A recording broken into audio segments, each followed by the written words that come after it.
రోని కార్తెల రోగంలో వెళ్ళేటట్టు కొడుతుందట ఎండ అని అంటారు. వాస్తవానికి ఎండ మాత్రం విపరీతంగా కొడుతుంది. 40 నుంచి 42, 43, 44 దాకా చేరిన సందర్భాలు ప్రస్తుత కాలంలో ఉన్నాయి. అయితే ఈరోజు అయితే సమయం 11:30 నుంచి 12 గంటల సమయంగా వస్తుంది. మొత్తం ఉరుము మెరుపులతోటి వర్షం వచ్చేటట్టుగా ఉంది. ఒక్కొక్క చినుకు చిటుకు పట్టుకుని పడుతుంది. కానీ ఈ గాలికి ఎటో నూక్కపోతుంది. చూడవచ్చు గాలి ఎట్లా వస్తుందో, విపరీతంగా వస్తుంది గాలి. ఈ గాలికి వచ్చే వాన ఎటో వెళ్ళిపోతుంది. ఉరుములు అయితే ఉరుముతున్నాయి, మెరుపులు అయితే మెరుస్తున్నాయి. కానీ వర్షం మాత్రం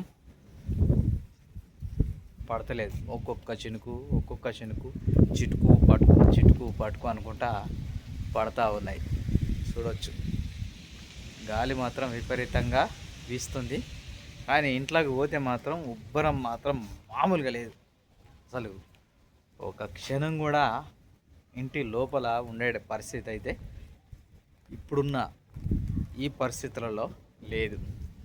ఎందుకంటే బయట వాతావరణం మొత్తం ఉక్క పోసినట్టుగా ఉంది, గాలి వీస్తూనే ఉంది.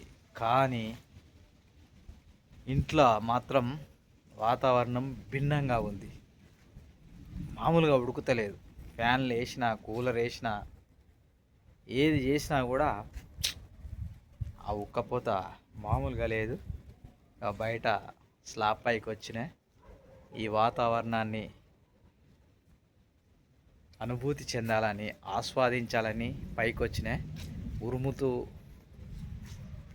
మెరుపులతోటి చిన్న తొలకరి జల్లులు పడ్డట్టుగా పడతా ఉంది.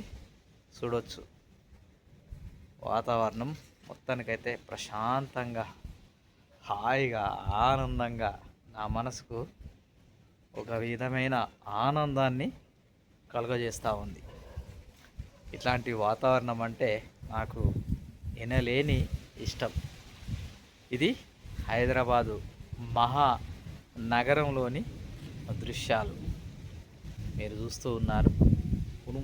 ఉరుములు వినబడుతూ ఉండొచ్చు, మెరుపులు కూడా మెరుస్తూ ఉన్న దృశ్యాల్ని మీరు చూస్తూ ఉండొచ్చు.